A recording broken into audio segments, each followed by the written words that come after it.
Her baby was freezing in her arms at a midnight gas station. No money, no shelter, nowhere to go. Then a little boy tugged his father's sleeve and whispered, "Daddy, help her." What she didn't know, the man whose 6-year-old son just saved her life was the most dangerous mafia boss in New Jersey. And he wasn't letting her go. The fluorescent lights of the quick-stop gas station flickered like dying fireflies against the midnight sky. Matteo Ricci pulled his black Mercedes SUV up to pump 7, killed the engine, and glanced at the rearview mirror.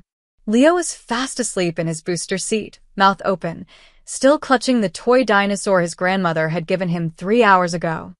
Matteo stepped out into the cold November air, his breath forming small clouds. The temperature had dropped to 32 degrees, freezing point. He swiped his card and began pumping gas, his mind replaying the evening. His mother had cried again when they'd left, holding Leo too tight, whispering prayers in Italian. She always did that now, ever since Sophia died 2 years ago. As if prayers could build walls thick enough to keep death away from those you loved. "Daddy." Matteo looked up. Leo was awake, his small face pressed against the window, his breath fogging the glass. "What is it, buddy?" "We'll be home soon." "Daddy, come here. Quick." The urgency in his son's voice made Matteo release the pump handle and walk to Leo's door. He opened it. "What's wrong?" Leo pointed past the gas pumps toward the vending machines near the station's entrance. "That lady. Her baby's cold. Look at her baby." Matteo followed his son's finger. At first, he saw nothing. Then his eyes adjusted, and he spotted her, a young woman, maybe 24 or 25, sitting on the ground with her back against the brick wall. She wore a thin jacket, no hat, no gloves. In her arms, she held a bundle wrapped in what looked like a faded beach towel. The bundle was moving. "She's cold, Daddy." "The baby's shaking." Matteo felt that familiar tightening in his chest. The one that told him to walk away, mind his own business, protect his son from the world's ugliness. But Leo was already unbuckling his seatbelt. "Leo, sit down." "But, Daddy." "I'll check. You stay here where it's warm." Matteo closed the door and walked toward the woman. As he got closer, he could see she was younger than he'd thought. Her blonde hair was pulled back in a messy ponytail, and her face, pale and exhausted, turned toward him with startled, wary eyes. Green eyes. The kind that had seen too much too fast. The baby in her arms couldn't have been more than 3 months old. Its tiny face was red from crying, and the thin towel did almost nothing against the cold. "Evening," Matteo said, keeping his distance, keeping his voice gentle. "You need help?" The woman pulled the baby closer, protective. "We're fine. It's 32 degrees out here." "I said we're fine." Matteo glanced back at his SUV. Leo had his face pressed against the window again, watching. He turned back to the woman. "Look, I'm not trying to bother you. My son noticed your baby was cold. Let me at least get you something warm to drink." She studied him for a long moment. He could see her calculating, weighing options. Finally, she nodded once, barely perceptible. Matteo walked into the gas station.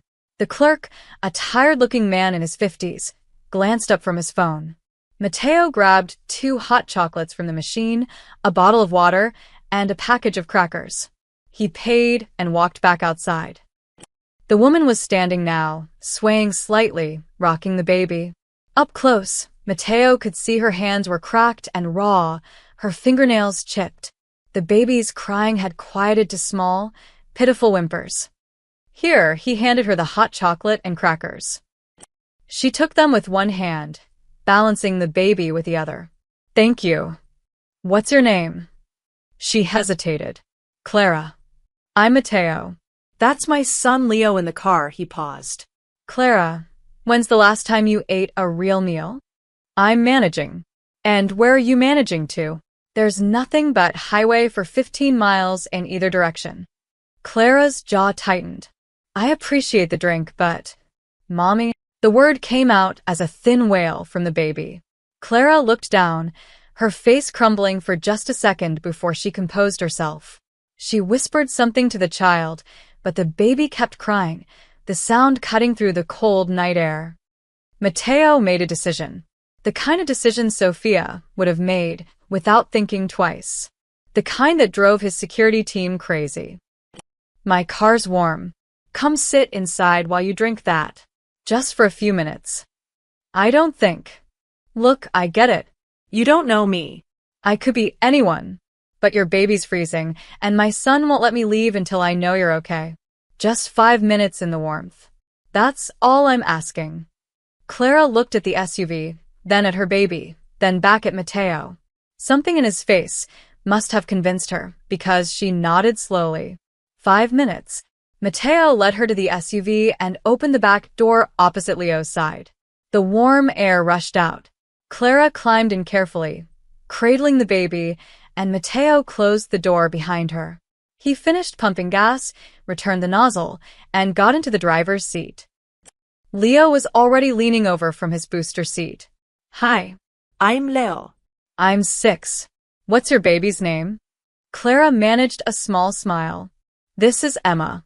She's 3 months old. She's really small. Is she okay? She's cold, sweetie. But she'll be okay now. Matteo watched in the rearview mirror as Clara held the hot chocolate in one hand, the steam rising around her face. She wasn't drinking it. She was using it to warm her hands. Go ahead and drink it, he said quietly. I can get you another one to hold. Clara met his eyes in the mirror. For a moment, neither of them spoke. Then she lifted the cup to her lips and drank, her eyes closing briefly. Where are you headed? Matteo asked. North. Maybe. Clara didn't answer. She just looked down at Emma, who had finally stopped crying and was making small sucking motions with her mouth, searching for food that wasn't there. Matteo felt Leo's small hand on his shoulder. Daddy, can they come home with us? Just for tonight? Emma needs to be warm. Leo. Please? Grandma always says we should help people. That's what Mommy would do. The words hit Matteo like a punch. Because Leo was right. Sophia would have already had Clara and Emma in the car, would already be planning which room they'd stay in, would already be calling ahead to Maria the housekeeper to prepare food. Matteo looked at Clara in the mirror again. She was staring at him, and he could see she'd heard what Leo said. Could see she understood exactly who Matteo was now. The way his clothes fit too well, the way the SUV was too expensive, the way he carried himself. She knew. In this part of New Jersey, everyone knew the Ricci name. I can't accept, Clara started. You're not accepting charity, Matteo interrupted. You're accepting hospitality. There's a difference. One night, warm bed, hot food. Tomorrow you can go wherever you need to go. But tonight, that baby needs warmth, and you need rest. Clara's eyes filled with tears. She blinked them back hard. Why would you do this? Matteo started the engine. Because my son asked me to. And because he's right. He pulled out of the gas station and onto the empty highway. In the mirror, he watched Clara finally let herself relax back against the seat, Emma bundled against her chest. Leo was chattering about his dinosaur collection, about his room, about how Maria made the best pancakes in the whole world. Matteo drove north toward his estate, toward the life he'd built with walls and gates and men with guns, and for the first time in 2 years, he felt like Sophia might be sitting beside him, nodding her approval. He had no idea that this simple act of kindness would unravel secrets, attract danger, and change all of their lives forever. The drive home took 20 minutes.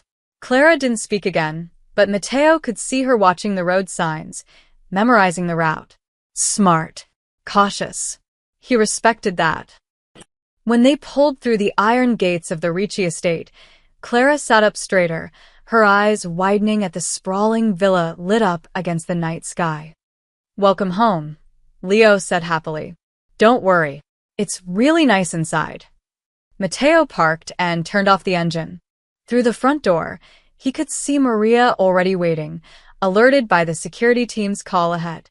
The housekeeper's face showed no surprise. She'd worked for the Ricci family for 30 years and had learned not to question anything. Ready? Matteo asked, looking back at Clara. She clutched Emma tighter. Then slowly she nodded. They'd just crossed a threshold that none of them could uncross. The gas station encounter was over. Now the real story was about to begin.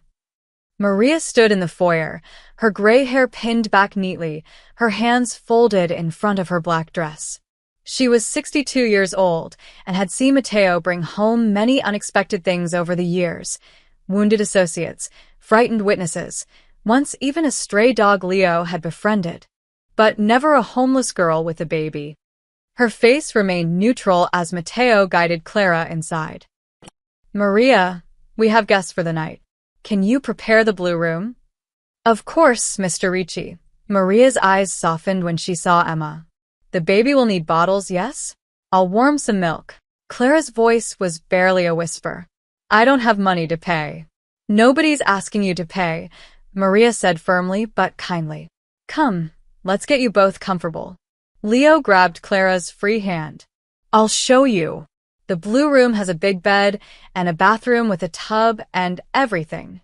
Matteo watched them disappear up the stairs, Leo chattering excitedly, Maria following with practiced efficiency, Clara moving like someone in a dream who might wake up any second on that cold gas station ground. He pulled out his phone and texted his head of security. Background check. Clara, early 20s, blonde, has infant. Discreet.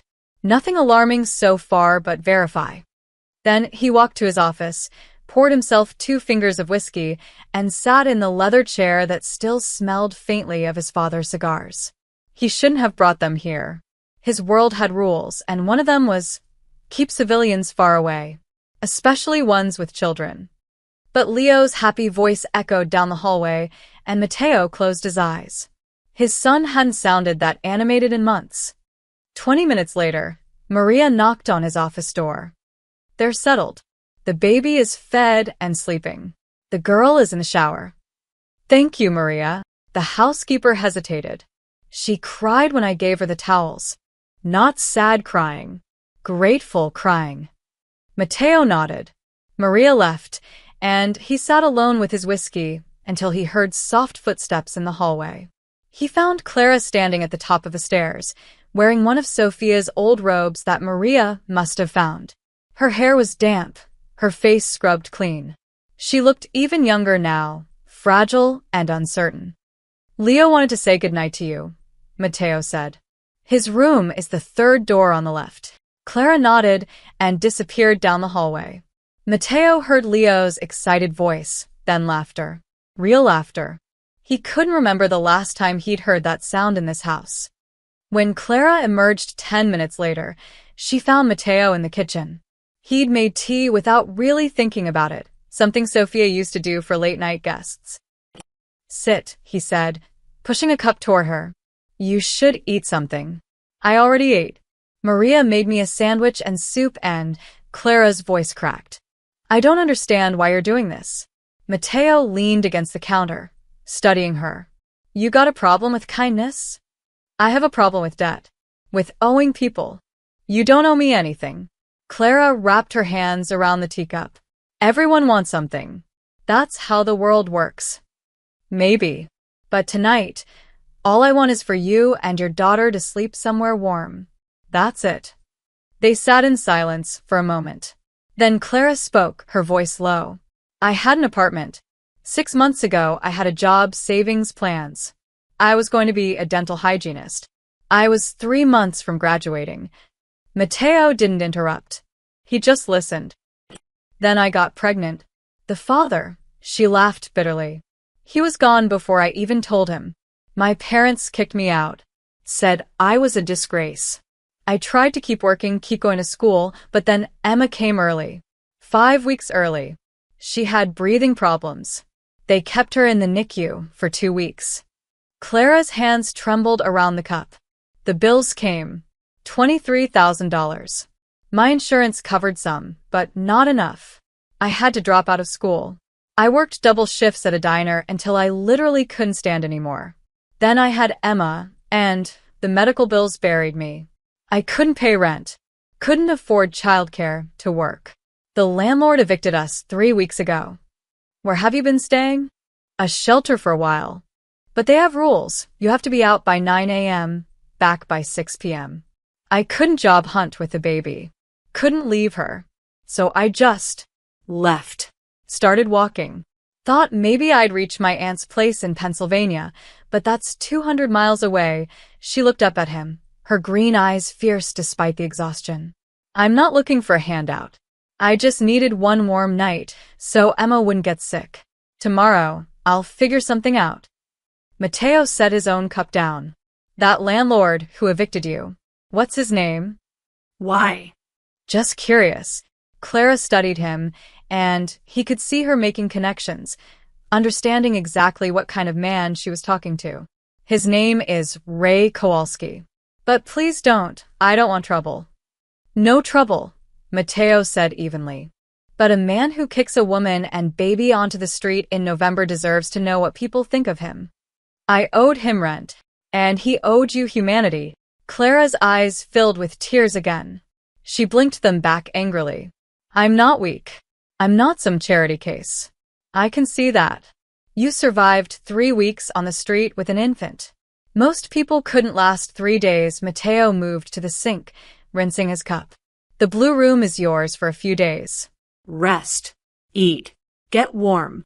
Let Emma be safe. That's not charity. That's basic human decency. And then what? Then we figure out what comes next. Clara stood up slowly. I should check on Emma. Maria put a baby monitor in the room. She's probably already asleep. Still. I need to see her. Mateo nodded. As Clara reached the kitchen doorway, she turned back. Thank you for stopping. Most people just drove past me tonight. My son has a good heart. I'm just trying to live up to it. Clara smiled, small but genuine, and disappeared upstairs. Mateo stood alone in the kitchen, thinking about medical bills and cruel landlords and a young woman brave enough to walk 200 miles for her child. He thought about Sophia, who would have done exactly what he'd done tonight. Maybe that's why Leo had insisted. Maybe his son remembered, even at 6 years old, what his mother would have wanted. He pulled out his phone and typed another message to his security chief, also run Ray Kowalski. Landlord in the area. I want everything. Then he climbed the stairs to his own bedroom, passing the blue room where he could hear Clara humming softly to Emma. The house felt different. Warmer somehow. He didn't know yet about the hospital bracelet. Didn't know about the connection that stretched back months before tonight. Didn't know that saving Clara would draw danger to his doorstep. All he knew was that his son was happy, and in this house of ghosts and memories, that was enough. For now. Morning sunlight poured through the villa's tall windows, turning everything golden. Mateo was already awake. He rarely slept past 6 a.m. and stood in his home gym, finishing his last set of push-ups when he heard small footsteps padding down the hallway. Leo appeared in the doorway, still in his dinosaur pajamas. Is Clara still here? I think so. Why don't you get dressed, and we'll find out. Leo disappeared in a flash of excitement. Mateo showered, dressed in dark jeans and a simple black sweater, and headed downstairs. The smell of coffee and something sweet greeted him. In the kitchen, Maria was at the stove making pancakes. Clara sat at the breakfast table, Emma cradled in one arm while she awkwardly tried to butter toast with the other hand. She changed back into her own clothes, worn jeans and a faded blue sweater that had definitely seen better days, but her hair was brushed and her face looked rested, different from the hollow-eyed girl at the gas station. Good morning, Mateo said. Clara looked up startled. Morning. I hope it's okay that I came down. Leo insisted, and Maria said, It's fine. You're a guest. He poured himself coffee. How'd you sleep? Like the dead. Clara's cheeks flushed. Sorry, that's a weird thing to say. It's honest. That's better. Leo thundered into the kitchen, freshly dressed, but with his shirt on backwards. He climbed into the chair next to Clara. Can I hold Emma? Maybe after breakfast, sweetie. She just ate. Maria brought over a plate stacked with pancakes and set it in the center of the table. Eat, all of you.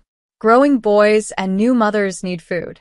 As Clara shifted Emma to reach for a pancake, Maria's hand suddenly froze midair, holding the syrup bottle. She was staring at Emma's tiny wrist. "Maria?" Mateo asked. "Something wrong?" The housekeeper set down the syrup slowly and moved closer to Clara. "May I see the baby's wrist?" Just for a moment. Clara looked confused but tilted Emma slightly so Maria could see. There, on the infant's impossibly small wrist, was a hospital identification bracelet, the kind they put on newborns that parents often keep as mementos.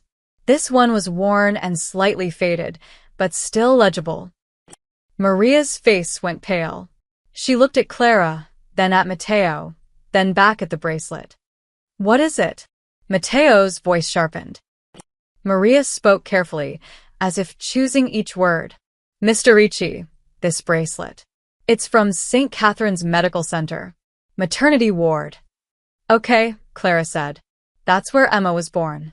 They kept her in the NICU because she came early." Maria's hand trembled slightly as she pulled out her phone and scrolled through something. She showed the screen to Mateo. It was a photograph from 8 months ago, Mateo shaking hands with a hospital administrator, standing beside a large ceremonial check. Behind them was a sign, St. Catherine's Medical Center, New Maternal Wing, made possible by anonymous donor. "You funded the new wing," Maria said quietly. "The one with the upgraded NICU." Mateo remembered. It had been one of Sophia's final wishes, written in a letter he'd found after she died. She wanted their money to help mothers and babies, especially those who couldn't afford care. He'd donated $2 million anonymously through a foundation, specifically requesting that no one know the Ricci family was behind it. Clara was looking between them, confused.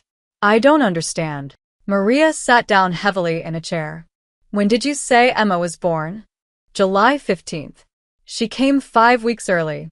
They said the NICU saved her life. She couldn't breathe right at first," Clara's voice caught. "I remember feeling so grateful for that place, for those machines and doctors, even though I knew I could never afford to pay for it all." "You got a bill, though," Mateo said slowly, pieces clicking together in his mind. $23,000. Well, that's what it was after insurance. The social worker said it should have been over 100,000, but there was some kind of charitable assistance fund that covered most of it. "An anonymous donation," she said. "I tried to find out who to thank, but they wouldn't tell me." The room went silent except for Emma's small cooing sounds. Leo looked at his father. "Daddy, what's wrong? Why does everyone look weird?" Mateo stared at the tiny bracelet on Emma's wrist. At Clara's face, confused, cautious. He thought about that night 8 months ago when he'd signed the check, sitting in his office, reading Sophia's letter for the 100th time. "Help the mothers who have no one else, Mateo. Help the babies who need a miracle." "Clara," he said slowly, "what hospital charity covered your bills? Do you remember the name?" She thought for a moment. "Something Foundation." The social worker wrote it down. "Hope Springs Foundation." Yes, that was it. Maria made a small sound. That was the foundation Mateo had created in Sophia's name. The one nobody outside his legal team knew about. "That's impossible," Clara whispered, looking at Mateo's face. "You? You paid for Emma's care?" "I didn't know it was you specifically. The fund covers anyone at St. Catherine's who qualifies." "But yes." "That was my money." Clara stood up, so fast her chair scraped against the floor. Emma startled in her arms, but didn't cry. "You saved my daughter's life months ago, and then you saved us again last night?" Her voice was rising. "What are the odds of that? What kind of coincidence?" "It's not coincidence," Maria interrupted gently. "In my experience, these things happen for a reason." Mateo couldn't take his eyes off the bracelet. He'd signed that check on February 10th, Sophia's birthday. He'd driven to the hospital himself to meet with the administrators to ensure the money went exactly where it was needed.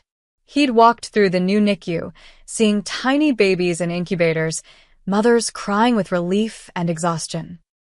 Emma had been one of those babies. Clara had been one of those mothers.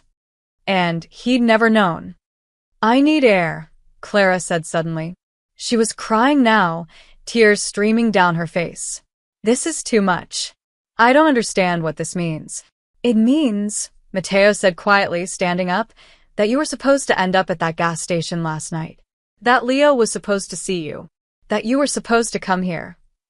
I don't believe in fate. Neither did I. He looked at his son, who was watching with wide, solemn eyes. But I'm starting to. Clara sank back into her chair, holding Emma close. So, I already owed you everything before last night. Before any of this. You don't owe me anything. That donation wasn't about debt. It was about doing what's right. But twice? You saved us twice. Maria reached over and squeezed Clara's hand. Maybe the universe wanted to make sure Mr. Ricci didn't miss the message this time. Leo tugged on his father's sleeve. What message? Mateo looked at his son, at Clara and Emma, at Maria's knowing smile. He thought about Sophia's letter, about signing that check, about pulling into a gas station at exactly midnight on exactly the night when Clara needed help most. That some people come into our lives for a reason, he said finally. And we're supposed to pay attention. Clara wiped her eyes with the back of her hand. She looked at Emma's hospital bracelet, then at Mateo. Thank you. For everything. For her life. And for ours. Don't thank me yet, Mateo said, trying to lighten the heavy moment. You haven't tasted Maria's pancakes. They're terrible. They are not. Leo protested, giggling. Even Clara laughed, shaky but real. But as they sat down to breakfast, as conversation slowly resumed, Mateo couldn't shake the feeling that this wasn't just a coincidence or fate bringing Clara to him. It felt like a second chance. After breakfast, Mateo found Clara in the blue room, packing Emma's few belongings into a plastic grocery bag. She looked up when he knocked on the doorframe. Thank you for the meal and the bed.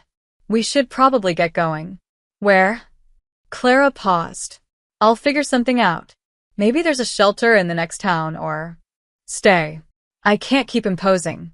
It's not imposing. Mateo leaned against the doorframe, choosing his words carefully. Look, you need time to figure things out. Get your strength back. Emma needs stability for a few days. Stay here. A week, maybe 2. Give yourself a chance to breathe. Clara's hands tightened on the bag. Why would you do that? Because I can. Because it's the right thing to do, he paused.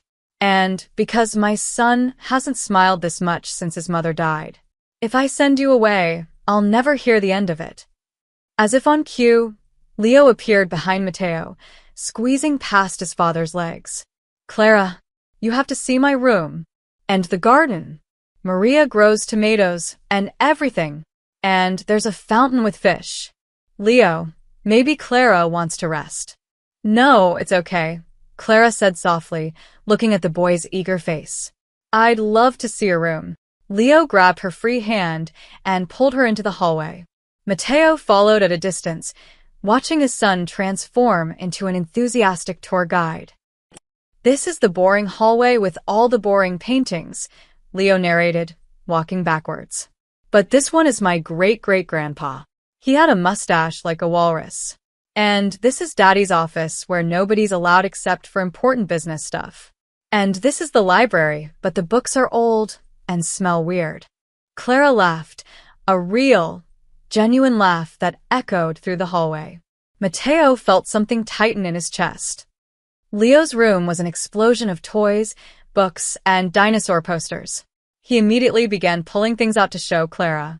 This is my T-Rex. And this is a Triceratops. And I have a Stegosaurus somewhere, but I lost him. Maybe he's extinct again. Clara sat on the edge of Leo's bed, adjusting Emma in her arms. These are amazing. Do you know all their names?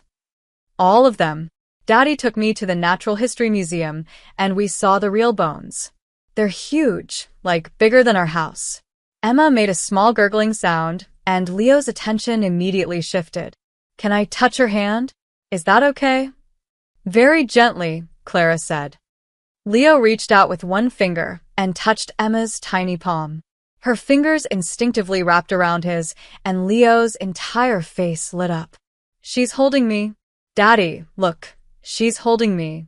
Mateo smiled from the doorway. I see that, buddy. She's so small. Was I this small? Smaller, actually. You were born early, too. Leo looked at Emma with newfound respect. We're the same then. Early birds, he glanced at Clara. Can I show her the garden? I'll be really careful. Clara looked uncertain, but Maria appeared in the hallway. I'll go with them. Some fresh air would do everyone good. And I need to cut herbs for lunch anyway. 20 minutes later, Matteo stood at his office window, watching the scene below in the garden. Leo was pushing Emma in an old baby carriage that Maria must have found in the attic, probably from when Leo himself was an infant.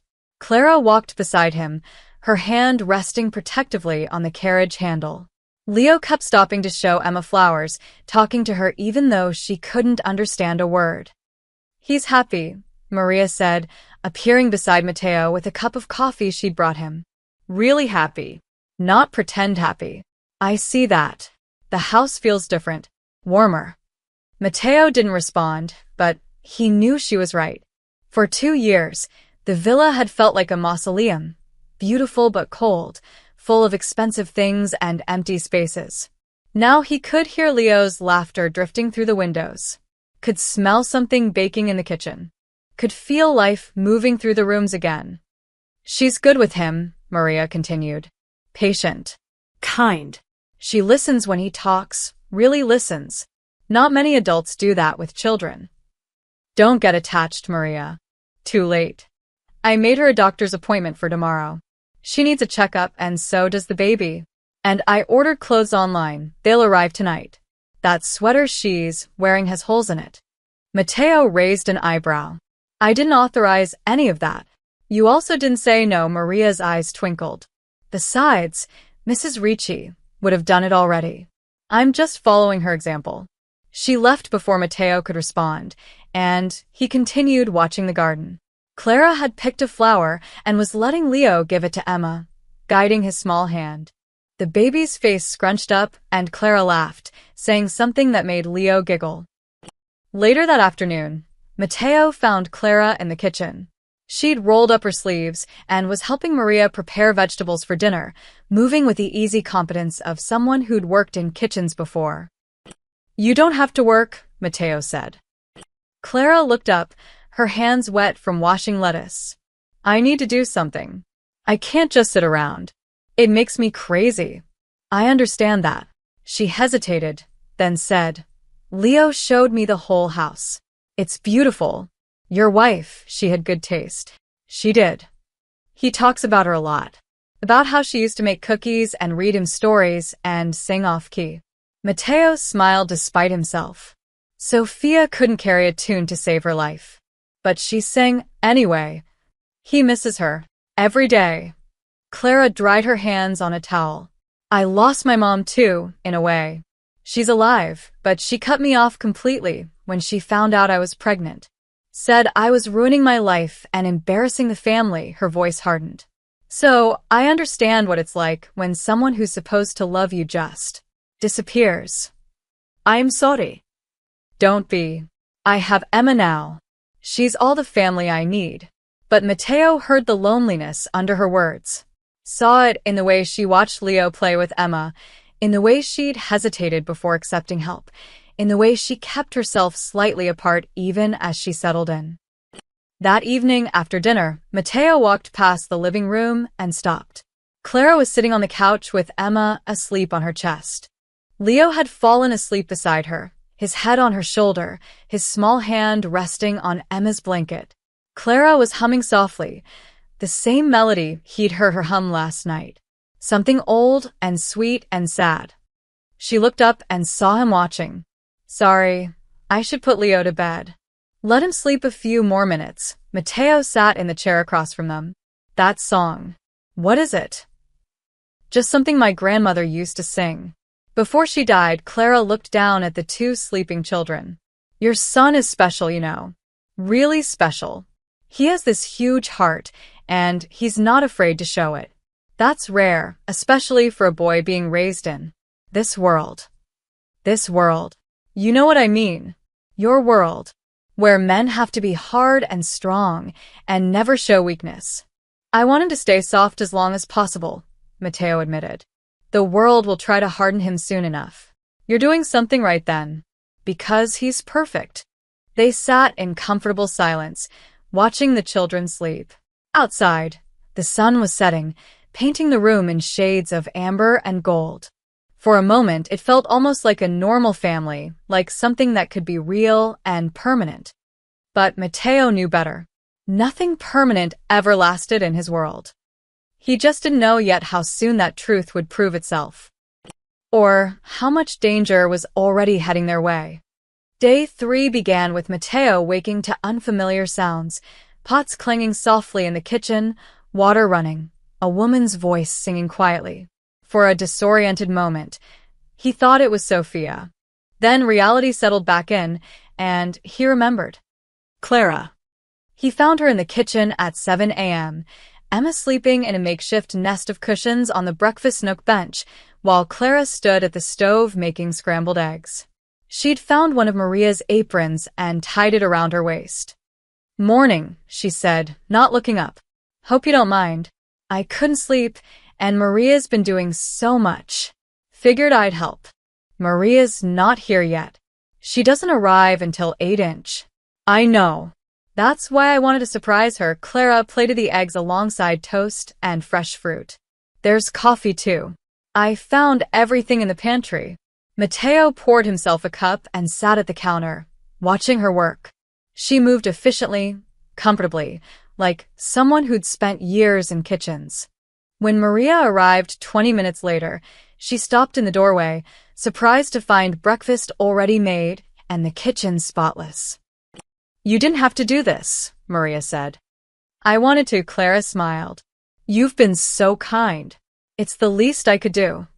Later that morning, Matteo was in his office on a conference call when he glanced out the window and saw Clara in the garden with Leo.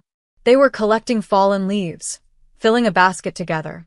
Leo was explaining something enthusiastically, probably another dinosaur fact, and Clara was nodding along, asking questions, genuinely engaged. Emma was in a carrier strapped to Clara's chest, her tiny head bobbing with each movement. When the call ended, Matteo found them making leaf crowns at the patio table. "Daddy, look, I'm a king." Leo had leaves arranged in a circle on his head, barely staying put. "Very regal," Matteo said. Clara adjusted Emma's blanket. "He's teaching me about photosynthesis. Apparently, leaves are very important to dinosaurs. They ate them," Leo explained. "The plant eaters, I mean, not the T-Rex. He ate other dinosaurs." "Terrifying," Clara said solemnly, making Leo giggle. Matteo felt it again, that tightness in his chest, the warmth spreading through spaces that had been cold for too long. In the afternoon, Maria discovered Clara in the laundry room, folding clothes. "Clara, no. These are my jobs," Maria protested. "Then let me help." Please. "I'm not good at sitting still." Clara folded one of Leo's small shirts with practiced precision. "I worked at a laundromat during high school. This is actually kind of therapeutic." Maria relented, and they worked side by side, chatting about nothing and everything. Matteo passed by once and heard Clara laughing at something Maria said, the sound light and unguarded. That evening, Matteo was reviewing security reports in his office when he heard an odd noise, clanking pipes. He followed the sound to the guest bathroom down the hall and found Clara on her back under the sink, a wrench in her hand, her sleeves rolled up past her elbows. "What are you doing?" Clara's voice echoed from under the cabinet. "There was a leak. Just tightening the connection. Should be there." She slid out, her face flushed with accomplishment. "Fixed. You know plumbing." "My dad was a contractor.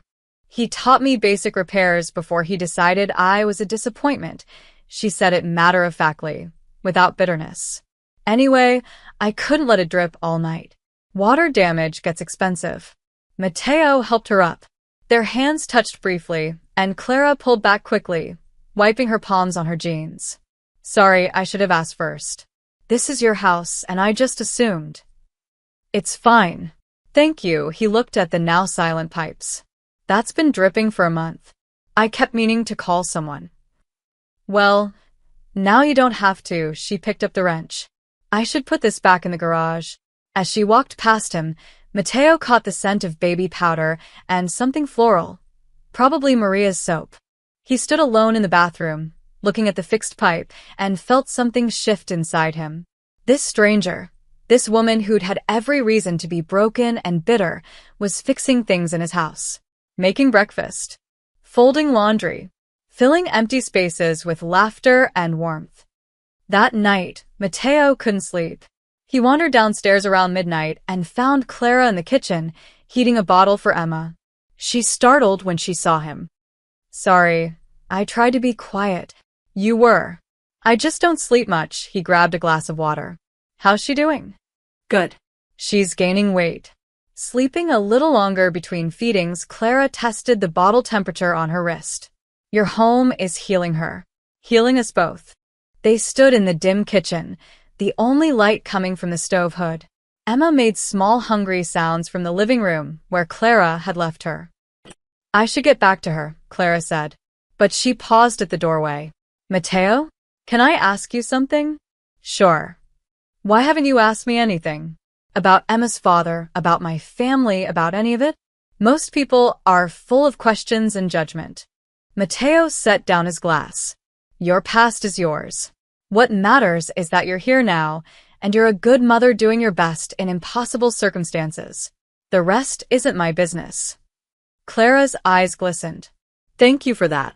After she left, Mateo sat at the kitchen table in the dark. He thought about Sophia, about how she'd always seen the best in people, always believed in second chances. He thought about Leo's happiness, about how the house felt alive again.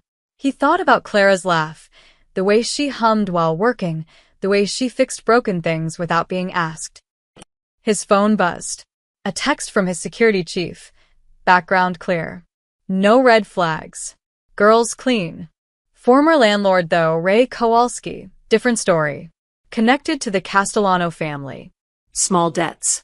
Shady dealings. Mateo stared at the message. The Castellanos were a rival family, small-time but ambitious, always looking for leverage. Ray Kowalski, knowing Clara's location, shouldn't matter. The man had no reason to care about a girl he'd evicted. But something nagged at Mateo. A feeling he'd learned long ago never to ignore. He typed back, keep monitoring Kowalski. I want to know everywhere he goes and everyone he talks to. Then he went upstairs and checked on Leo, who was sleeping peacefully, with his dinosaur clutched to his chest. He walked past the blue room and heard Clara humming that same melody, soothing Emma back to sleep. The house was warm, Happy. full of life. Mateo stood in the hallway, letting himself feel it, the connection growing between them all, the family they were accidentally becoming. He should have known it couldn't last. He should have known that warmth always attracted predators looking for something to destroy.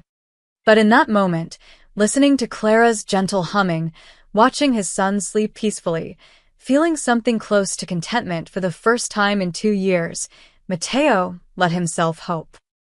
Just for a moment. It was a mistake he'd soon regret. Day 4 arrived with deceptive normalcy. Clara made pancakes with Leo, who insisted on adding chocolate chips to spell out Emma's name. Maria worked in the garden. Mateo took calls in his office, handling the legitimate business fronts that kept his other operations invisible. At 2:30 p.m., the front gate intercom buzzed. Marco, the head guard, answered from the security house. Ricci residence. Yeah, hi, the voice was male, nasal, impatient. I'm looking for Clara Bennett. I know she's in there. Marco's hand moved to the alert button. No one by that name here. You have the wrong address. Don't give me that. I tracked her phone signal to this area 3 days ago before it went dead. This is the only estate on this road. She owes me money, and I want to talk to her. Sir, you need to leave the property. Listen, I'm her landlord, Ray Kowalski. She skipped out on 2 months' rent, $1,500. I got rights to collect. Marco could see the man through the gate camera, mid-40s, thinning hair, cheap leather jacket, standing next to a beat-up Ford with rust spots. He looked exactly like what he was, a small-time operator who'd stumbled onto something bigger than he understood. This is private property. Leave now or I'll call the police. Ray's face twisted with anger. Private property? Yeah, I bet it is. You tell Clara she can't hide behind whoever she's shacked up with. She owes me, and I'll get my money one way or another. Marco ended the intercom call and immediately phoned Matteo, who arrived at the security house within 2 minutes. Show me the footage. Marco replayed the interaction. Matteo watched Ray's face, his body language, the way he'd said, whoever she's shacked up with that sneering implication. He knows she's here, Matteo said quietly. Want me to have the boys pay him a visit? Explain things properly? No. Not yet. Run his plates. Follow him. I want to know where he goes and who he talks to.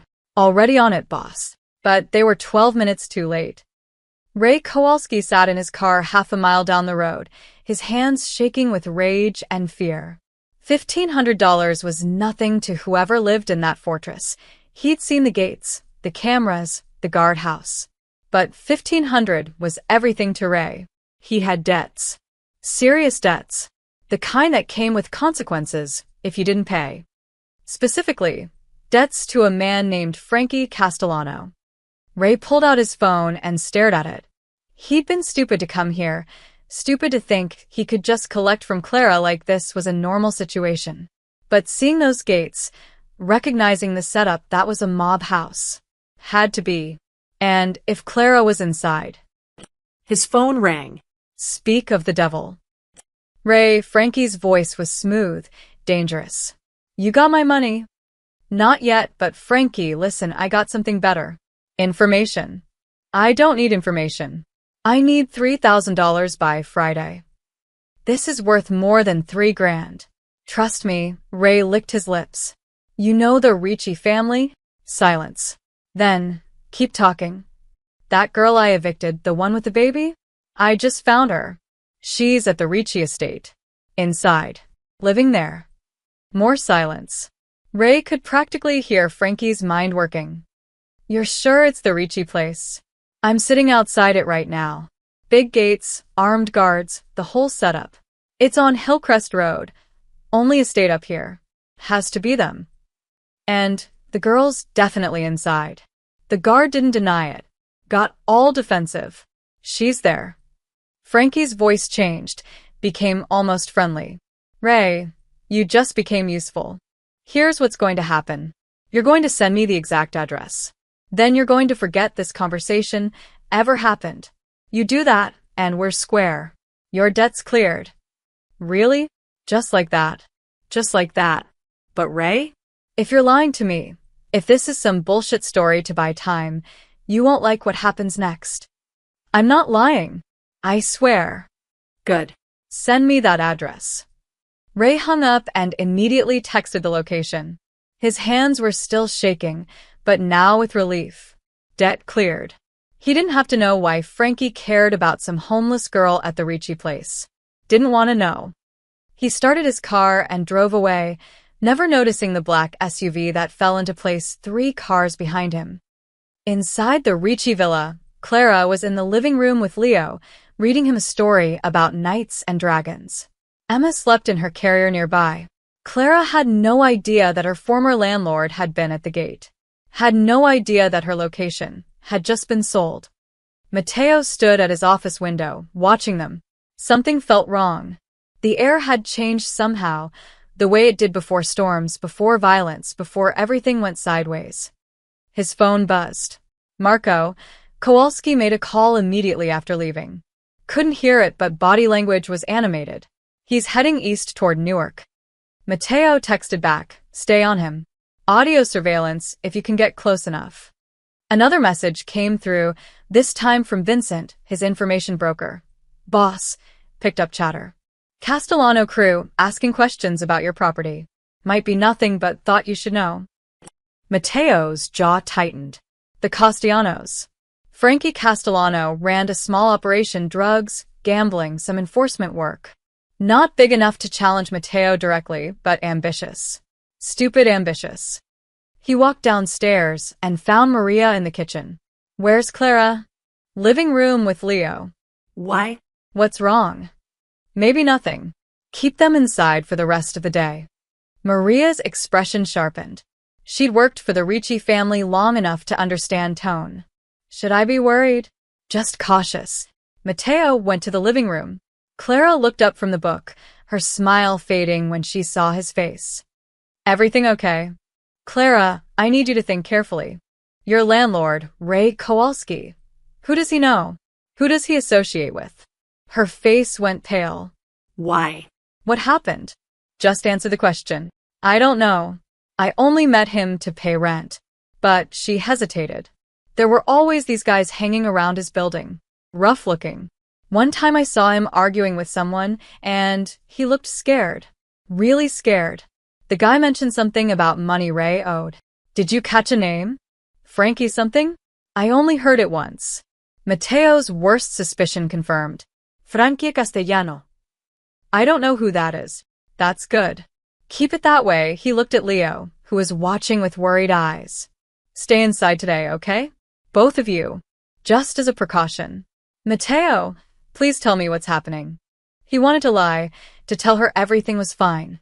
But Clara deserved the truth. Your landlord was at the gate an hour ago. My guard sent him away, but he knows you're here. And if he's connected to Frankie Castellano, that information might not stay private. Clara stood up, her face stricken. I brought this here. I brought danger to your home. No. He brought danger. There's a difference. I should leave. Take Emma and... You're not going anywhere. You're safer here than out there. He moved closer, his voice firm. This is my world, Clara. I know how to handle it. Just trust me. She searched his face, then nodded slowly. Okay. Okay, he looked at Leo. Hey, buddy. How about you and Clara watch a movie? Something with dinosaurs. Can Emma watch too even though she can't see very good yet? She can definitely watch. As Matteo left to make calls, to arrange security, to prepare for whatever was coming, he didn't see the unmarked sedan that had parked on the ridge overlooking his property. Didn't see the man with binoculars, watching. Didn't know that the predators had already found their target. The warmth he'd felt these past days was about to be tested. And the price for saving Clara was about to come due. Day 5 began with fog rolling in from the east, turning the morning gray and oppressive. Matteo was in his office at dawn, reviewing security reports from the night shift, when Marco called. Boss, we got activity. What kind? Unmarked sedan, dark blue Chevy, parked on Ridgewood Avenue for 3 hours last night. Different car, black Honda, showed up at 5 a.m. They're watching the property. Matteo's blood went cold. Current location? The Honda's still there. Driver's just sitting. I sent Tony to get a closer look. Guy's got binoculars and a camera with a telephoto lens. Plates. Registered to a rental company in Newark. Paid cash, fake ID. Professional setup. Where's the Chevy now? Gone. Lost it around 3 a.m. Matteo stood and walked to the window. The estate looked peaceful in the fog. The garden, the fountain, the driveway where Leo's bike lay on its side from yesterday. But he knew better. Peace was an illusion. Violence was always waiting just beyond the walls. Double the perimeter guards. I want eyes on every approach. And Marco? Arm up. All of you. Copy that. At breakfast, Clara noticed immediately that something was wrong. There were more guards visible through the windows. Maria moved through the kitchen with tight efficiency, her usual warmth replaced by tension. What's happening? Clara asked quietly, Emma sleeping against her shoulder. Matteo set down his coffee. Just increased security. Routine. That's not routine. I can see it on everyone's faces. Leo looked between them, his dinosaur figurines forgotten. Daddy. Everything's fine, buddy. Eat your pancakes. But at 9:30, Marco called again. Boss, we got a drone. Small quadcopter, flying a grid pattern over the property. Can you take it down? Already did. Shotgun blast from the roof. Things in pieces in the south garden. Want me to? Bring me the wreckage. I want to know what it was recording. Mateo hung up and found Clara standing in the doorway. She'd heard everything. A drone? Her voice trembled. They're watching us? Watching Leo. Clara. This is my fault. Oh, God, this is because of me. Let's talk in my office. She followed him, moving like someone walking to an execution.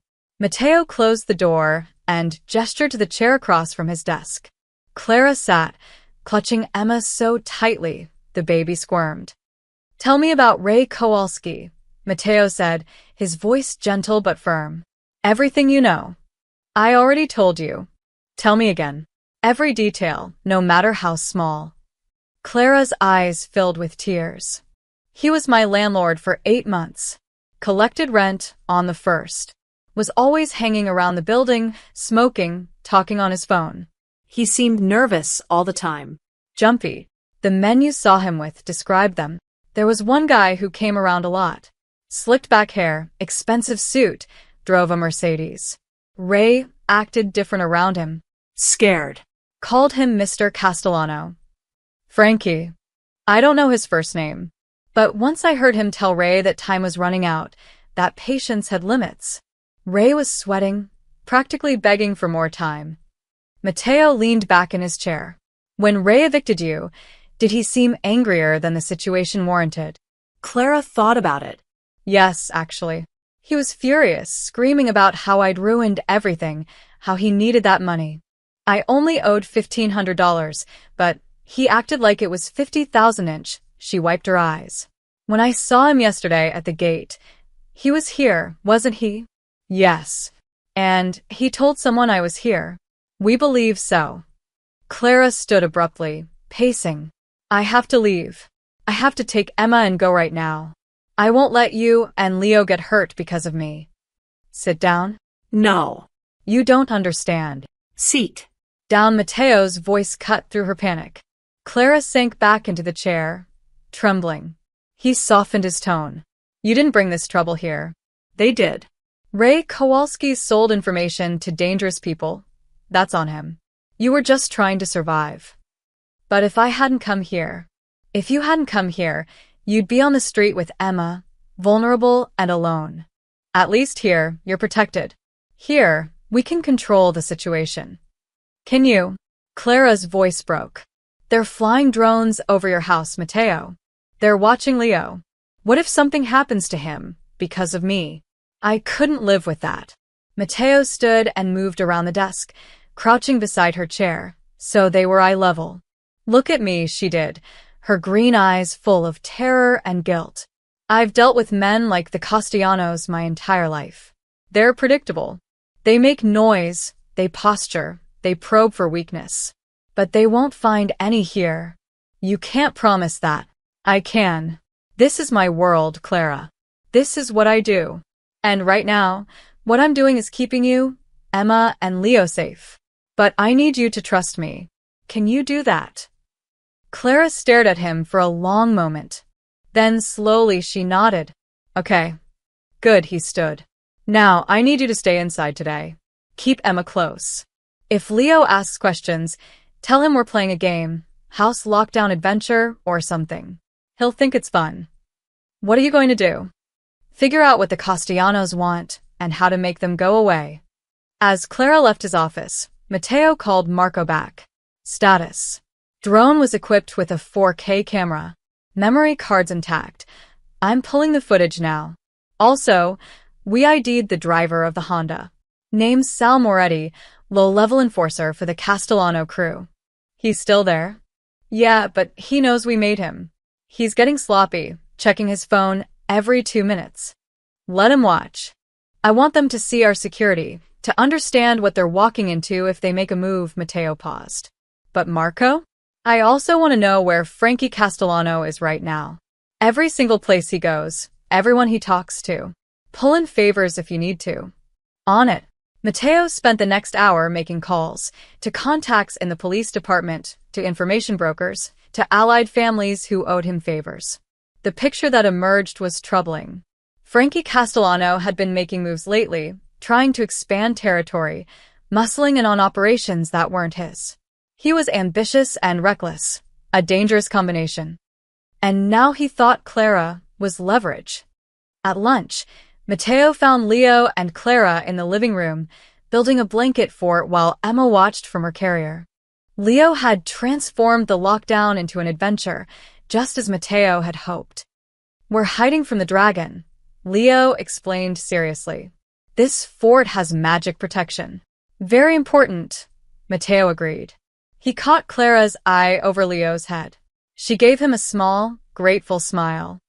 But that smile faded when Marco appeared in the doorway, his expression grim. "Boss, you need to see this."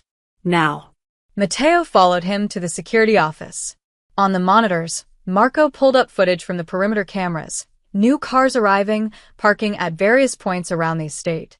6 different vehicles in the last hour, all keeping distance but clearly coordinating. "They're establishing a surveillance perimeter," Marco said. "This isn't reconnaissance anymore. This is preparation." Matteo's jaw tightened. "They're planning something. Question is what?" And when?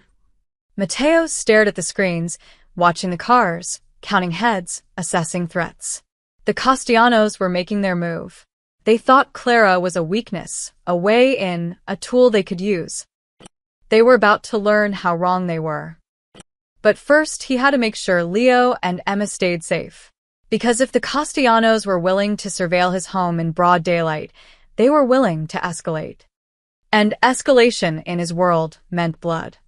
"Lock it down," Matteo said quietly. "Full protocol. Nobody gets in or out without my authorization." "What about the girl?" "Especially the girl. She stays here until this is over." Marco nodded and began issuing orders.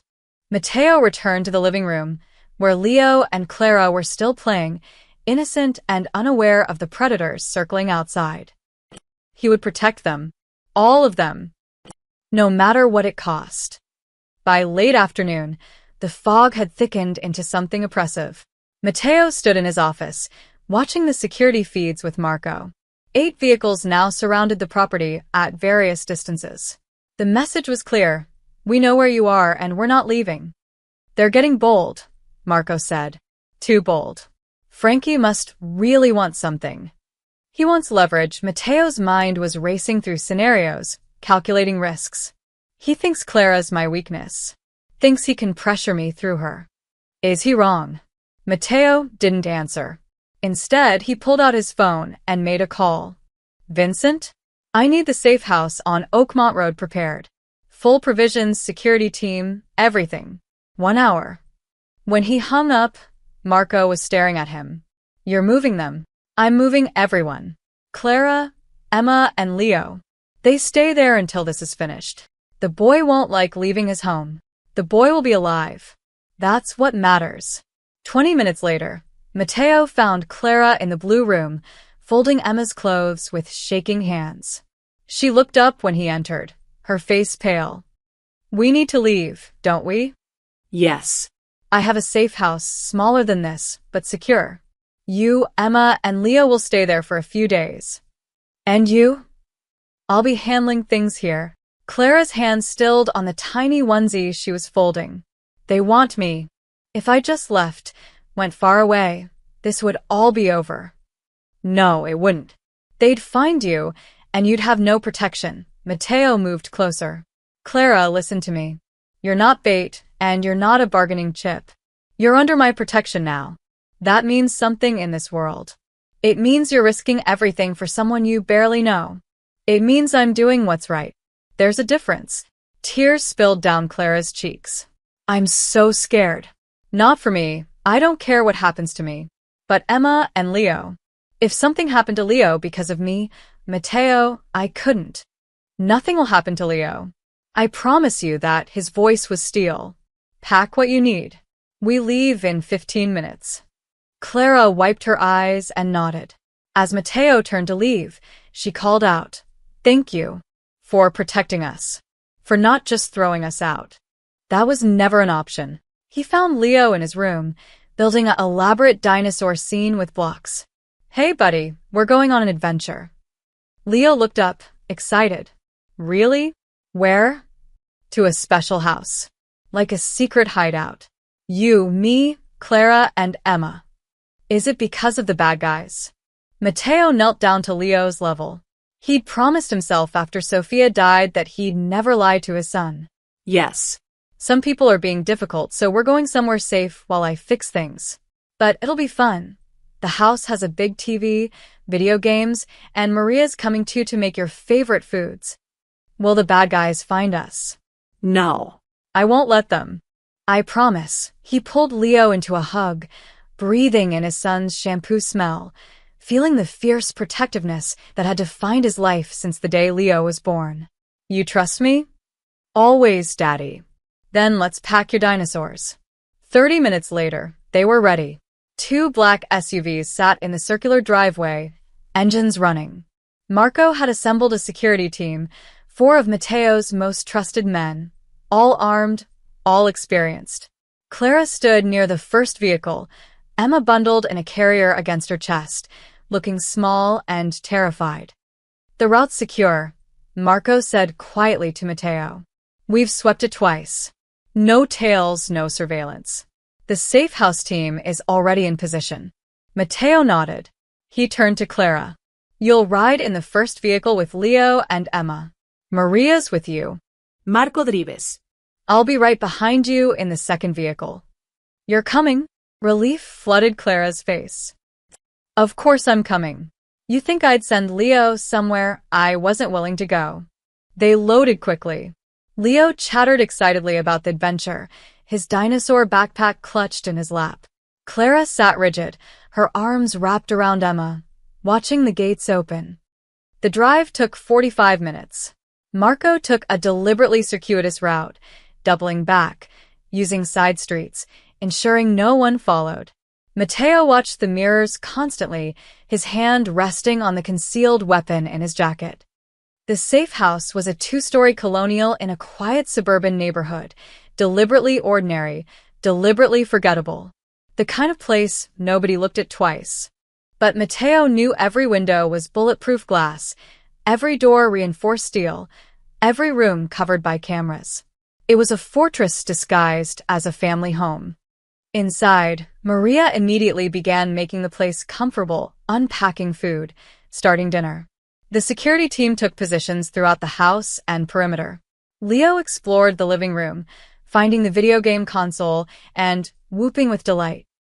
Clara stood in the kitchen, holding Emma, looking lost. The bedroom upstairs on the right is yours, Matteo said. Leo's is next door to you. Mine's across the hall. You're really staying? I told you, I don't send my son anywhere I won't go.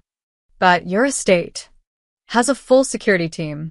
This is where I need to be right now, he gestured to the windows, where dusk was falling. This house is safe. No one knows about it except my inner circle. You can rest here. Clara looked at him, really looked at him.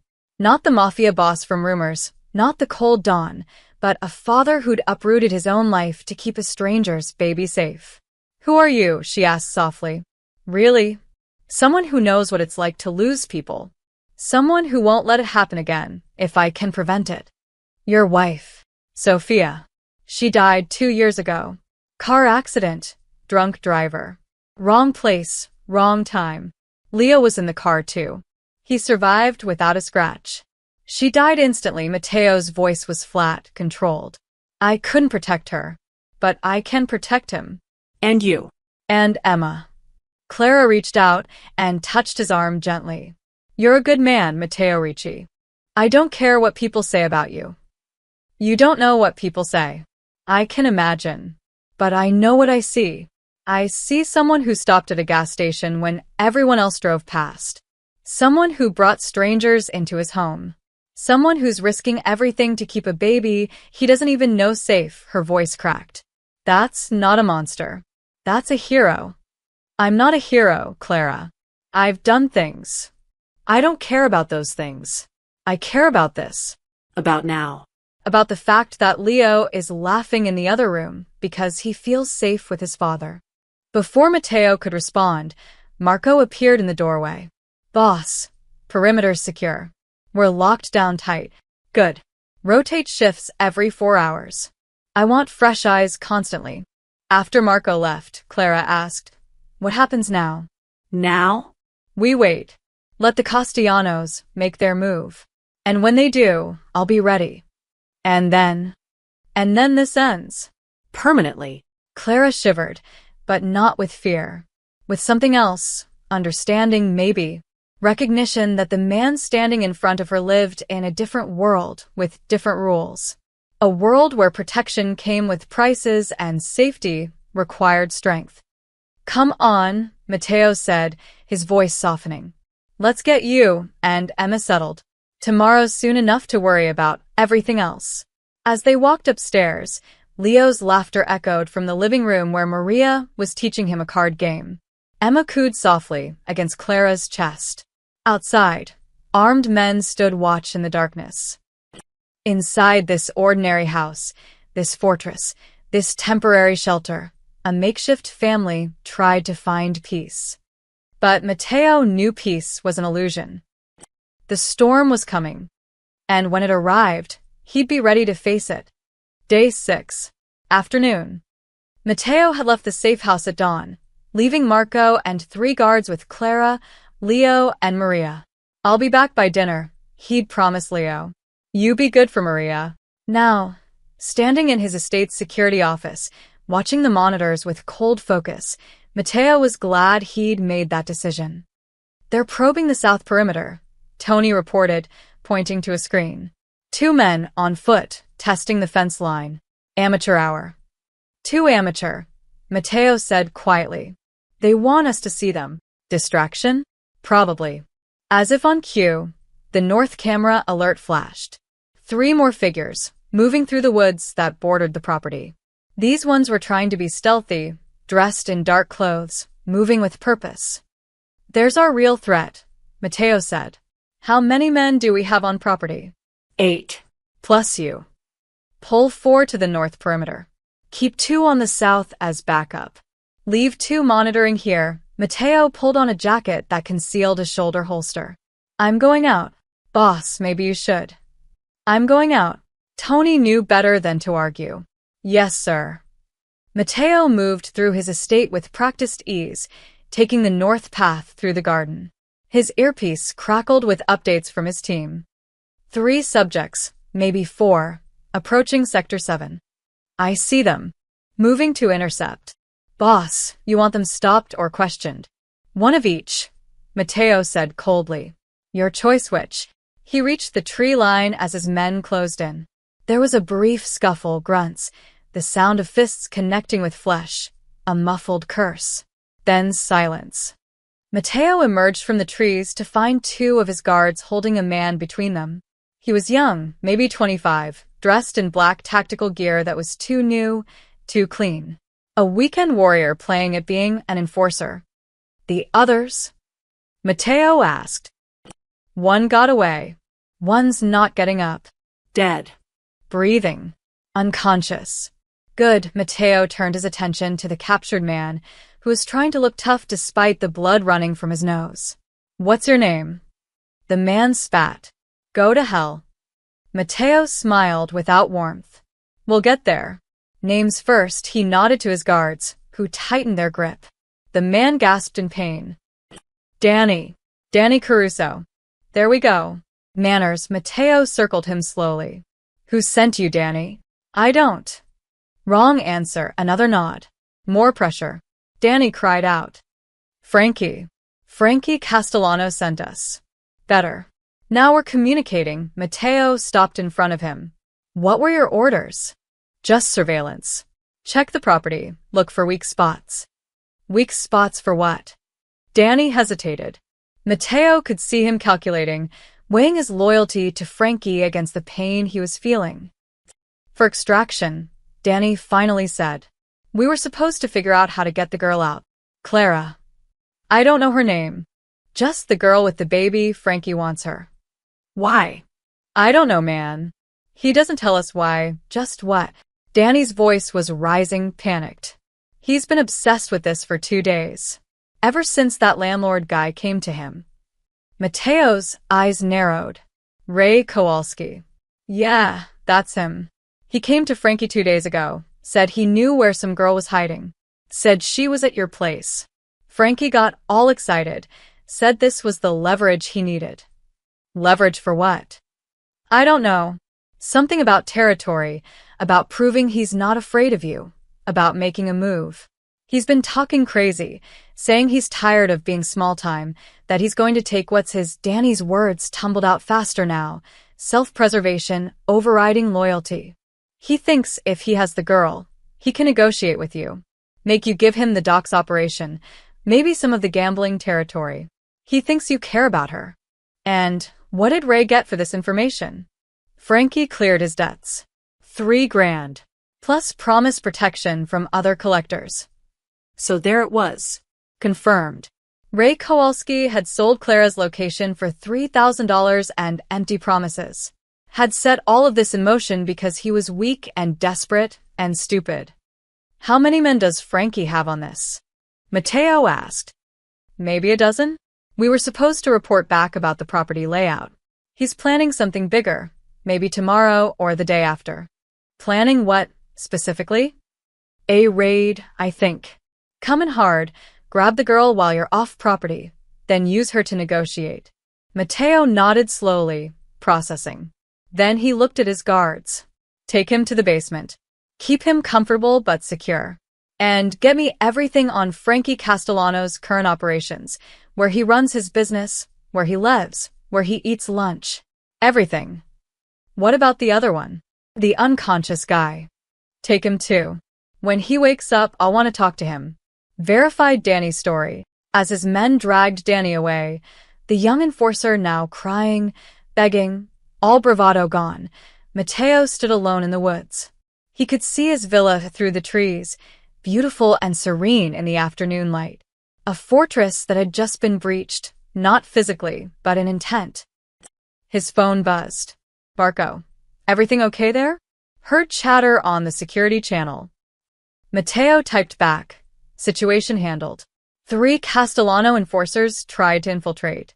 1 captured, 1 unconscious, 1 escaped. Stay alert at the safe house. They might try their next. Copy. We're locked down. How's the boy? Ask him yourself. Put him on. A moment later, Leo's voice came through, tinny but excited. Daddy, Maria made cookies. That's great, buddy. You being good. Yes. Clara showed me how to fold napkins into swans. Well, they're supposed to be swans. Mine look like lumpy ducks. Despite everything, Mateo smiled. I'm sure they're great. I'll be home for dinner, okay? Okay. Love you, Daddy. Love you too. Mateo hung up and stared at his estate. The Castellanos had made their move, sloppy, desperate, but real. They'd sent men into his territory, onto his property, threatening everything he'd built. More importantly, they'd threatened Leo, and Clara, and Emma. That couldn't stand. Mateo walked back to the security office, his mind already working through the next steps. Frankie Castellano wanted leverage? Wanted to play power games? Wanted to prove he wasn't small time. He was about to learn the difference between ambition and capability. The difference between wanting power and actually having it. The difference between making threats and facing consequences. Tony, Mateo said as he entered the security office. Call everyone in. All of them. I want a full crew assembled by tonight. We going to war, boss? No. We're ending one before it starts. Mateo's voice was ice. Frankie Castellano thinks he can use an innocent woman and baby as leverage. He's about to discover why that was a mistake. Tony grinned, predatory and fierce. About time. What's the play? Gather intelligence first. By tonight, I want to know every move Frankie's making, every position he's taking. We'll hit him where he's weak, dismantle his operation piece by piece. No public violence, no civilian casualties. Clean and professional. And the landlord? Ray Kowalski. Mateo's expression darkened. Him too. He started this. Time he understood what happens when you betray trust for pocket change. As his team mobilized, as plans formed and strategies took shape, Matteo thought about Clara in the safe house, about her guilt, her belief that she'd brought this trouble. She was wrong. Ray had brought this. Frankie had chosen this. But Matteo would end it. Tomorrow, the Castellanos would learn a lesson. Tonight, he had a son to have dinner with and a makeshift family to protect. The storm wasn't coming anymore. It was already here. And Matteo Ricci was ready. Night fell over the safe house like a curtain. Matteo sat at the dining table with Leo, Clara, and Maria, eating spaghetti and pretending everything was normal. Leo told stories about the video games he'd played. Maria complained about the kitchen being too small. Clara was quiet, watching Matteo with questions in her eyes. After Leo went to bed, Matteo's phone buzzed continuously. Updates, confirmations, positions. He stepped onto the back porch and Clara followed him. "You're leaving again," she said. "Not a question." "In an hour." "To do what?" Matteo looked at her. "To make sure you and Emma can go back to living normal lives. To make sure Leo is safe. By hurting people. By making things very clear to people who don't understand subtlety." He leaned against the railing. "You want me to apologize for what I'm about to do?" "No," Clara surprised him. "I want you to come back safe. Leo needs you." And she hesitated. "We need you." Before Matteo could respond, his phone rang. "Tony, we're ready, boss. Everyone's in position. I'm on my way." Matteo turned to Clara. "Lock the doors behind me. Marco's here, with 3 men. You'll be safe." "Matteo," she reached out, touched his arm. "Thank you. For everything." He nodded and walked into the night. 20 minutes later, Matteo stood in an abandoned warehouse across from Frankie Castellano's social club. His team, 12 men, experienced and loyal, surrounded him. "Status?" he asked quietly. Tony pulled up a tablet showing heat signatures and tracking data. "Frankie's inside with 6 guys. The surveillance cars around your estate? We've identified all 8 vehicles. Teams are in position at each 1 inch. Ray Kowalski. At his apartment in Newark. Alone. Team is waiting for your signal." Vincent, his information broker, stepped forward. "Boss, I got more intel. Frankie's been bragging to other families about his play against you. Word spread. People are watching to see what you do." "Good. Let them watch." Matteo's voice was steel. "Here's how this goes. Teams 1 through 4, disable the surveillance vehicles. I want them gone within the next 10 minutes. No violence unless they resist, but make it clear those vehicles are done. Tow them to our garage, strip them, crush them." "What about the drivers?" "Deliver a message. Their boss made a mistake, and they're lucky we're letting them walk away. They can find new employment or go home. Their choice." Tony grinned. "They'll scatter like roaches. Team 5, Ray Kowalski. Bring him to me. Unharmed, but motivated to cooperate. On it. The rest of us are paying Frankie a visit." Matteo checked his weapon. "This is professional. Clean. We go in, we have a conversation, we leave." "Understood." Nods all around. "Move out." The teams dispersed like shadows. Matteo waited, watching his phone as updates came in. Team 1. Vehicle 1 disabled. Driver fled on foot. Team 2. Vehicle 2 and 3 neutralized. Driver secured. Message delivered. Team 4. Vehicles 6 and 7 towed. No resistance. Within 12 minutes, every surveillance vehicle was gone. Frankie's entire network around the Ricci estate dismantled. "Time to visit Frankie," Matteo said. They walked across the street. The social club's door was locked, but Tony had a key, courtesy of a locksmith who owed favors. They entered quietly, professionally. The front room was empty except for a card game, 4 men around a table, cigarette smoke thick in the air. They looked up, saw Matteo and his crew, and froze. "Hands where I can see them," Tony said calmly. "Nobody needs to get hurt." The men complied. They knew Matteo Ricci when they saw him. Knew what it meant that he'd walked through their door. "Where's Frankie?" One man jerked his head toward the back office. "In there." Matteo walked through the club, his men securing the front. He opened the office door without knocking. Frankie Castellano sat behind a cheap desk on the phone. He looked up, saw Matteo, and went pale. The phone clattered from his hand. Matteo.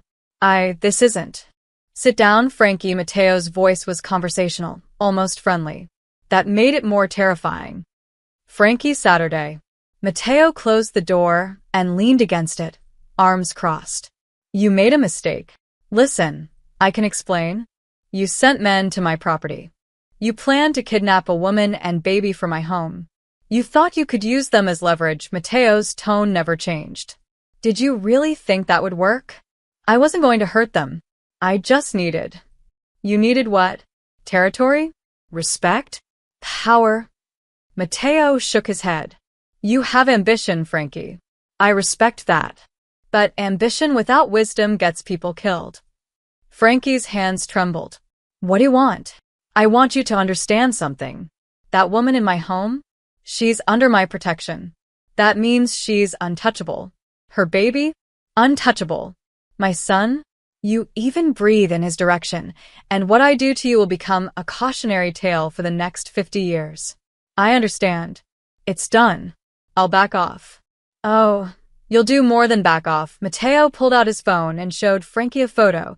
Surveillance shots of Frankie's gambling houses, his distribution points, his cash collection routes. Your entire operation. Mapped. Documented. One word from me, and it all comes down. Simultaneously. You'll be out of business by sunrise. Frankie stared at the photos, his face ashen. But I'm reasonable, Matteo continued. So, here's what happens. You pull every man you have away from my property, my businesses, and my family. You forget Clara exists. You never mention the Ricci name again except with respect. And you pay the woman $50,000. 50, I don't have that kind of. You do. You have it in the safe behind that painting. Matteo nodded at the wall. I know because I know everything about your operation, Frankie. Everything. And that 50,000? That's what you owe Clara for the fear you caused her, for threatening her child, for making her feel unsafe when she was already at her lowest. That's insane. That's fair. And Frankie. Matteo leaned forward. If you refuse, if you resist, if you even think about retaliating, I won't just shut down your operation. I'll make sure every family in the tri-state area knows you threatened a woman and baby under Ricci protection. You'll have no friends, no allies, no future. Frankie was sweating now. You're putting me out of business. No. I'm teaching you a lesson. Take it or leave it, Matteo straightened. You have 60 seconds to decide. Frankie looked at the desk, at his hands, at the photos on Matteo's phone. The calculation was simple. Lose money or lose everything. I'll pay, he whispered. I'll stay away. It's done. Smart man. Matteo pocketed his phone. The money will be delivered to my estate by noon tomorrow. Cash. And Frankie? Consider this your only warning. There won't be a second 1 inch. He walked out without looking back. At Ray Kowalski's apartment, the landlord sat zip-tied to a chair, sobbing. Tony stood over him, patient and calm. Please, I didn't know. I didn't know it would go this far. Matteo entered the apartment. Ray's crying intensified. Ray. Look at me. Matteo waited until the man's tear-filled eyes met his. You sold information about a homeless woman and baby for $3,000. I was desperate. Frankie was going to hurt me. And now you've learned an important lesson. Choosing the wrong side has consequences. Matteo nodded to Tony, who pulled out a legal document. This is a confession. You're going to sign it. It states that you accepted payment from Frankie Castellano to provide information and that you knowingly endangered Clara Bennett and her child. I'm not signing that. You are. Because if you don't, Frankie will think you cooperated with me anyway, and he'll have no reason not to retaliate against you. But if you sign, I keep this somewhere safe and you disappear. Leave New Jersey. Start over somewhere else. Your choice. Ray stared at the paper, then at Matteo's implacable face.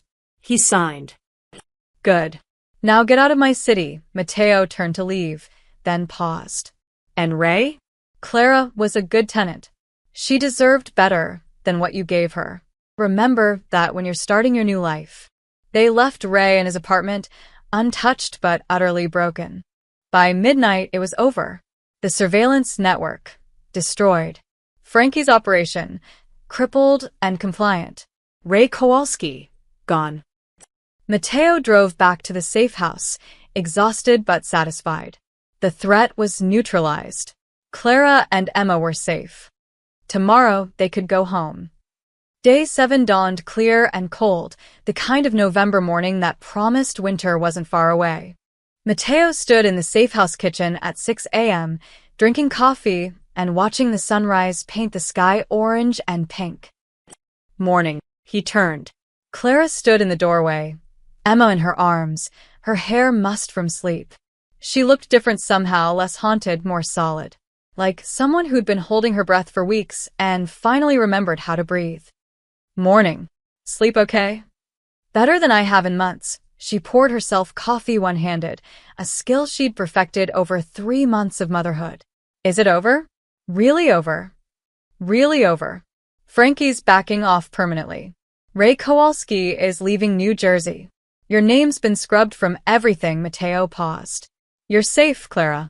You and Emma both. Clara's eyes filled with tears. She set down her coffee and wrapped her free arm around herself. I don't know what to say. Thank you feels so inadequate. You don't need to say anything. But I do. She looked at him directly. You saved my life. Twice now. 3 times if you count the hospital bills. You put yourself and Leo in danger for us. You gave us a home when we had nowhere. You fought people I didn't even know existed. How do I ever repay that? You don't. It's not a debt. Then what is it? Mateo considered. It's what we do for people who matter. You matter, Clara. To Leo, to Maria, to this household. And that makes you family. Clara couldn't hold back the tears anymore. She cried quietly, Emma squirming against her chest until the baby started crying too. Mateo took Emma gently, giving Clara space to compose herself. Hey, little one, he murmured, rocking the baby. Your mama's okay. She's just happy. Emma's cries settled to whimpers, then silence. She stared up at Mateo with huge eyes, and for a moment he was transported back 6 years, holding Leo for the first time, feeling that overwhelming terror and love. Clara wiped her eyes. You're good with her. Practice. Leo was colicky. I walked miles at 3 a.m. trying to get him to sleep. Sophia was lucky to have you. I was lucky to have her. She made me better than I was. Mateo looked down at Emma. She would have liked you, I think. She had a soft spot for fighters. I don't feel like much of a fighter. Are you kidding? You survived on the streets with an infant.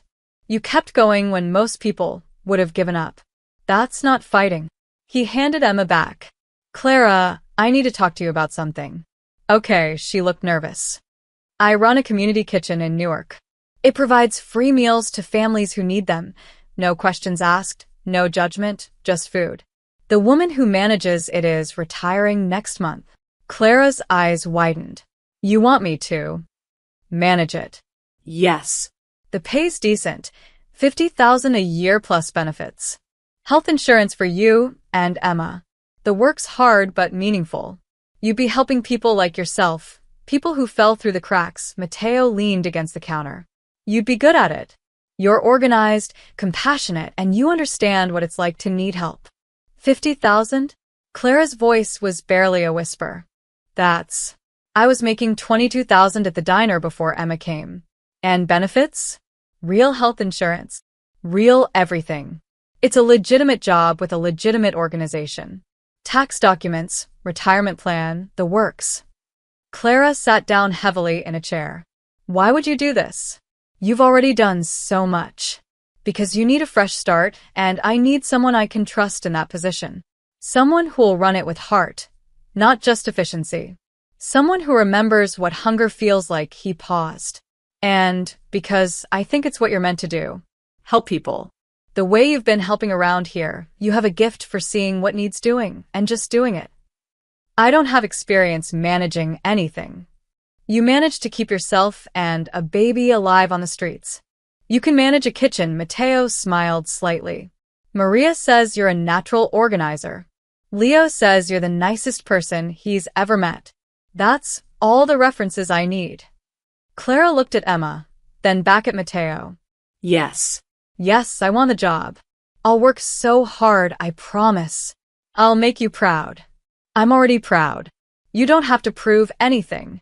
The sound of small feet thundering down the stairs interrupted them. Leo burst into the kitchen, still in his pajamas. Are we going home today? For real? For real, Mateo confirmed. Pack up your dinosaurs, buddy. Yes. Leo pumped his fist, then noticed Emma in Clara's arms. He walked over and very gently touched the baby's hand. Emma, we're going home. You're going to love the garden. And my room. And Maria's cookies. Clara watched Leo with Emma, and Mateo watched Clara watching Leo. Over the past week, the bond between them had become undeniable. Leo treated Emma like his little sister, protective, gentle, constantly wanting to help. And Clara treated Leo with the same patient affection, never too busy to answer his questions or admire his drawings. They looked like a family. By noon, they were back at the Ricci estate. The villa felt different, lighter somehow, despite everything that had happened. Maria had flowers on every table. The security team had swept every inch and declared it safe. Life was returning to normal. Except nothing was normal anymore. Everything had changed. That evening, after dinner, Mateo found Clara on the terrace, Emma asleep in her carrier. Clara was staring out at the garden, her expression thoughtful.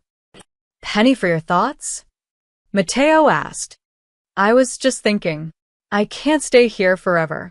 In the guest room, I mean. You've been so generous, but I need my own space. Independence.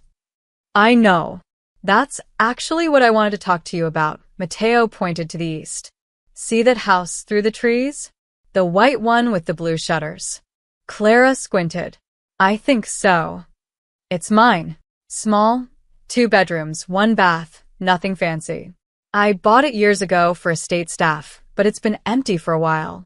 It's yours if you want it. Rent-free for the first year while you get on your feet, then we'll figure out something fair. Mateo, I can't. Clara, he cut her off gently. You need a home. Emma needs a home. This gives you independence, but keeps you close. Leo would love having you nearby. He's already attached to Emma. And, honestly, he smiled. It makes Maria happy. She's gotten used to cooking for you. Clara laughed through tears. You've thought of everything.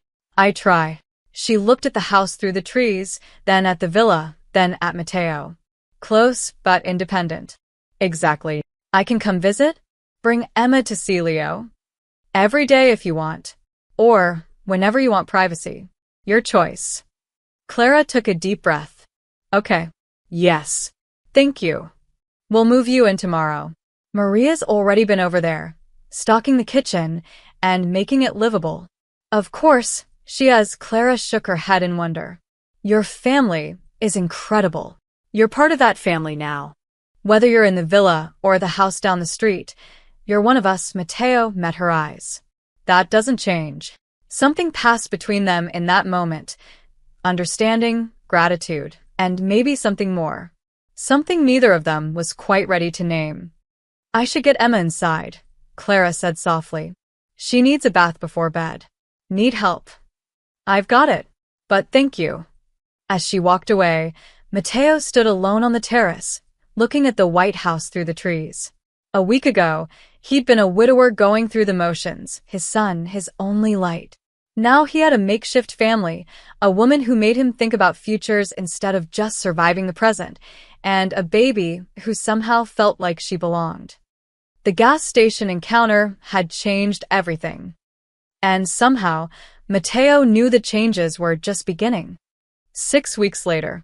November had given way to December, and the first snow of the season dusted the Ricci estate like powdered sugar. Mateo pulled through the gates at 5 p.m., tired from a day of meetings and negotiations, the kind of legitimate business that kept his other operations running smoothly. He should have gone straight home. The villa was warm, Maria would have dinner ready, and Leo's homework needed checking. But instead, he found himself driving past his own driveway, heading toward the community kitchen on the east side of Newark. Clara's kitchen. The storefront looked cheerful despite the gray December evening, warm light spilling from the windows, a hand-painted sign reading Newark Community Kitchen. Everyone welcome. Everyone fed through the glass. Mateo could see movement, people gathering for the dinner service. He parked and walked inside. The space was transformed from when he'd last seen it. Clara had organized everything with efficient warmth, tables arranged to encourage conversation, decorations made by local kids taped to the walls, a menu board listing the evening's offerings in cheerful chalk lettering. The smell of baking bread and soup filled the air. And there was Clara. She stood at the serving counter, wearing an apron over jeans and a sweater, her hair pulled back in a ponytail, laughing at something one of the volunteers said. She looked radiant, healthy, confident, grounded. Nothing like the terrified girl from the gas station. Emma was in a playpen nearby, and sitting cross-legged beside it, making faces at the baby, was Leo. Mateo's son had convinced him that Fridays were Emma days. Days when they'd pick her up from daycare and bring her to the kitchen so Clara could finish her shift without worrying. Leo took his responsibilities seriously, treating Emma like she was made of glass and gold. "Daddy." Leo spotted him and waved enthusiastically. "Look," Emma laughed at my dinosaur impression. "Watch." He made an exaggerated roaring face, and Emma, now 4.5 months old, chubby and healthy, burst into delighted giggles. The sound hit Mateo square in the chest. Pure joy, uncomplicated and real. Clara looked up and saw him. Her smile shifted, became softer, more personal. Something just for him. "You're early," she said, wiping her hands on her apron and walking over. "We've got another hour of service." "I know." Thought I'd see how the new manager was doing. "The new manager is doing great. Thank you very much," Clara gestured around the kitchen. "We served 140 people yesterday. Today we're on track for 160. And we got that grant I applied for, $10,000 for expanded programming." "I heard. Congratulations." "Thank you. For everything. The job, the house, She paused, her eyes reflecting the kitchen's warm lights. "The life. I still can't believe this is real sometimes. It's real." They stood close, surrounded by the noise of volunteers preparing food and families gathering for dinner, and for a moment, nothing else existed. The connection that had been building over 6 weeks, through shared dinners, through Leo's laughter, through late-night conversations when Mateo would walk her home from his villa to her cottage, hung between them, unspoken but undeniable. "Clara." One of the volunteers called out. "We need you." The moment broke. Clara smiled apologetically. "Duty calls. Can you watch Emma?" "Always." Mateo sat beside Leo, watching Clara move through the kitchen with practiced grace, checking food temperatures, greeting guests by name, organizing volunteers with gentle efficiency. She was in her element. This wasn't just a job to her, it was purpose. "Daddy." Leo leaned against his shoulder. "Are you going to marry Clara?" Mateo nearly choked. "What?" "Why would you ask that?" "Because you look at her the way you looked at Mommy in the pictures. Like she's special." Out of the mouths of 6-year-olds. "It's complicated, buddy." "Why?" "Because things take time. People need to be ready." Leo considered this with a seriousness only children could muster. "I'm ready. I think Clara's ready too. You're the only one being slow. Is that right?" "Yep." "Emma needs a dad and I need a mom. Well, not a replacement mom, because Mommy is always my mom, but like a bonus mom." Clara could be a bonus mom. He looked up with those dark eyes, Sophia's eyes. "Don't you think?" Mateo pulled his son close, breathing in his shampoo smell, feeling the fierce love that had defined every decision since the day Leo was born. "I think Clara is pretty special, and I think we're very lucky she's in our lives. So you'll ask her? When the time is right, promise." Promise. By 6:30, the dinner service was winding down. Volunteers cleaned tables while guests lingered over coffee, grateful for the warmth and food. Clara finally had a moment to sit, collapsing into a chair beside Matteo with exhausted satisfaction. Emma had fallen asleep in her carrier. Leo was showing off his drawings to one of the regular guests, an elderly woman who praised every scribble like it was museum-worthy. "Thank you for bringing him," Clara said quietly. "He makes everyone smile. He's good at that." Takes after his mother, Matteo watched his son, then looked at Clara. "You've built something good here. We built it. This is your kitchen." No. "It's yours. I just provided the space. You provided the heart." He reached over and took her hand, a gesture that had become natural over the weeks. "Thank you, Clara, for bringing life back into our home, for making Leo happy, for being you." Clara's eyes glistened. "I should be thanking you. You saved us. You changed everything." "It wasn't me." Matteo glanced at Leo, who was now attempting to teach the elderly woman about Triceratops horns. "It was Leo who saved you that night. He was the one who saw you, who insisted we stop, who refused to leave you behind. I was just following his lead. And now..." Now. Matteo squeezed her hand gently. "Now I think he saved all of us. You, Emma, me. We were all lost in our own ways. And somehow, at that gas station, at exactly the right moment, we found each other." Clara leaned her head on his shoulder, another gesture that had become natural, comfortable, right? "It was so cold that night. It was, and now." Matteo looked around the warm kitchen, at the people finding community and comfort, at his son laughing, at the baby sleeping peacefully, at the woman beside him who'd somehow become essential. "Now it's warm," he said simply. "Everything's warm." Outside, snow continued to fall, soft and quiet. Inside, a makeshift family sat together in the glow of the community kitchen, a Mafia boss learning to open his heart again, a homeless woman who'd found her purpose, a little boy who'd never stopped believing in kindness, and a baby who'd been saved twice by the same man. The gas station encounter that began in freezing darkness had bloomed into something permanent and precious, something that looked a lot like home, like family, like love. And in the warmth of that December evening, surrounded by people who'd become family, Matteo Ricci finally understood what Sophia had been trying to tell him all along. Life doesn't end when you lose someone. It transforms. It opens new doors, brings new people, offers second chances wrapped in unexpected packages. Sometimes salvation arrives at midnight at a gas station. Sometimes it arrives with a 6-year-old boy's simple observation: her baby's cold.